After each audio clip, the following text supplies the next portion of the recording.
Hazırda ölkə ərazisində müşahidə edilən kəskin qeyri-sabit hava şəraiti ilə bağlı Fövqəladə Hallar Nazirliyi əhaliyə ciddi çağırış edib. Doğru Xəbər Azərbaycan bildirir ki, çağırışda deyilir: xüsusilə Dağətəyi və Dağlıq rayonlarda soyuq, şaxtalı hava şəraiti hökm sürür.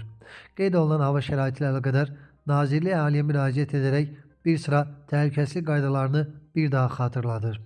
Belə ki, xüsusilə dağlıq ərazilərdə yaşayan, eləcə də dağlara səfər edən vətəndaşlara şaxtalı havada mümkün qədər yaşayış məntəqəsini tərk etməməyi, belə bir zərurət yarandıqda hərəkət istiqaməti barədə yaxınlarını əvvəlcədən məlumatlandırmağı tövsiyə edirik. Hərəkət avtomobillə olduqda avtomobilin texniki göstəricilərinin fəsilə uyğunluğu və kifayət qədər yanacaq ehtiyatı təmin edilməlidir. Qar uçqunu ehtimalı olan yerlərdən, o cümlədən dik yamaclardan kənar gəzmək və günün qaranlıq vaxtına qalmadan yaşayış məntəqəsinə geri dönmək vacibdir. Eyni zamanda soyuq hava şəraiti qaz və elektrik qızdırıcı cihazlarından istifadənin xeyli artmasına səbəb olduğundan bu cihazlardan istifadə zamanı yanğın təhlükəsizliyi qaydalarına da ciddi riayət edilməlidir.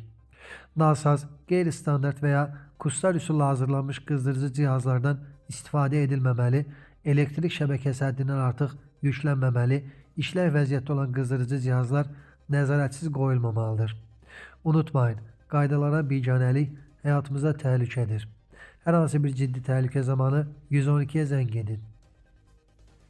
Gəncə şəhərinin Hacıkənd qəsəbəsinə yağan güclü qar bir sıra problemlər yaradıb. Hazırda Gəncə Toğanalı Kəlbəzər avtomobil yolunun Hacıkənd qəsəbəsindən keçən hissəsində yollar buz bağlayıb. Nəticədə avtomobillərin hərəkətinə ciddi çətinliklər yaranıb, nəqliyyat vasitələri yollarda qalıb. Qeyd edək ki, qar yağışı davam edir.